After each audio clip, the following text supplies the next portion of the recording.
प्रणाम मेरे बच्चों। प्रणाम विषय। आज हम क्या पढ़ेंगे? आज हम पढ़ेंगे कि आज हम पढ़ेंगे कि श्री राम जी को वनवास किस तरह से मिला। तो पहले आप मुझे बताइए, अब हम पढ़ रहे हैं श्री राम जी के बारे में। तो श्री राम जी का आप कोई मुझे भजन गा के सुनाएंगे? हाँ। श्री रामचंद्र कुवाल आवाज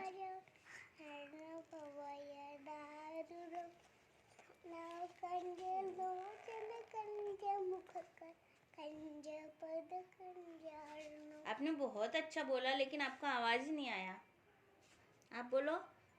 मेरी झोपड़ी भाग आज खुल जाएंगे, राम आएंगे। Very good, very good. ठीक है, तो हम पढ़ना शुरू करते हैं। तो तो फिर क्या हुआ? देखो फिर क्या हुआ कि श्री राम जी का विवाह हो गया। फिर वह चारों भाई अपनी चारों पत्नियों को लेकर अयोध्या पहुंचे। लेकिन कैकेयी थोड़ी सी नाराज ही थी। वो मंथरा ने उसे थोड़ा भड़का दिया था कि वे तुम्हारे पुत्र की शादी हुई लेकिन तुम्हें ही नहीं बुलाया, लेकर गए। तो इसीलिए कैकेयी थोड़ी सी नाराज ही थी। ठीक है, फिर उसके बाद मंथरा जो है कैकेयी के मन में जहर घोलती गई। हाँ, और उसने भरत और शत्रुघ्न को कैकेयी देश में राजपाट का शिक्षण लेने के लिए भेजा। तभी महाराज ने प्रभु श्री राम के राज्याभिषेक की घोषणा कर दी। हाँ, कि प्रभु श्री राम ही राजा बनने के लायक है और हम उनका राज्याभिषेक करेंगे।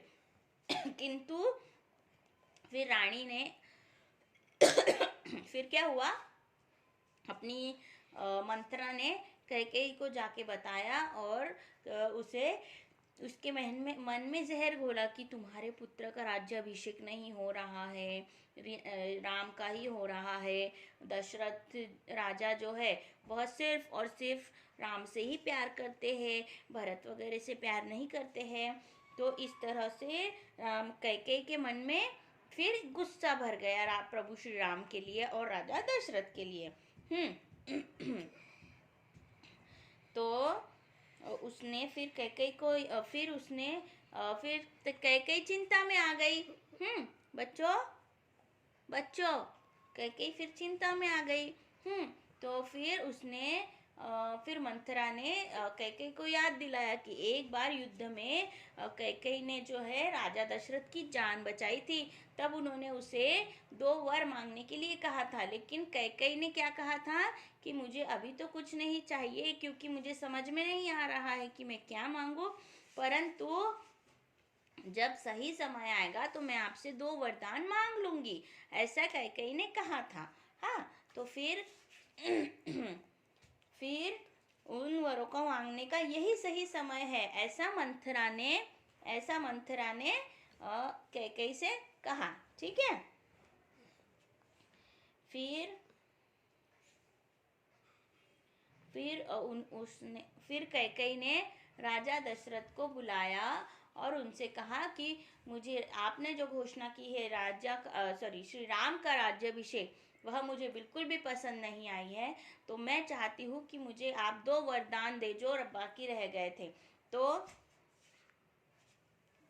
फिर श्री राम ने तो फिर राजा दशरथ ने कहा कि मांगो, तुम क्या मांगना चाहती हो, इस शुभ अवसर पर तुम जो भी वरदान मांगूंगी मैं तुम्हें दूंगा।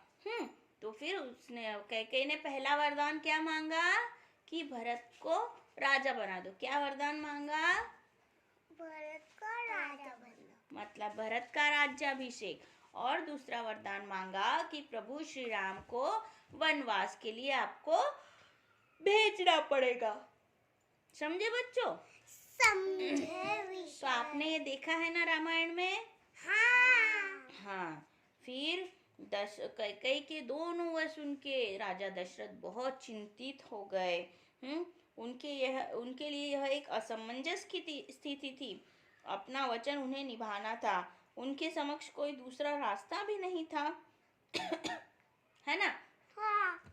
क्योंकि वह राजा रघु के वंशज थे और रघुकुल की रीत थी कि प्राण जाए पर वचन न जाए, मतलब जो भी वचन दिया है उसे पूर्ण करना ही है, चाहे हमारे प्राण ही क्यों ना चले जाए।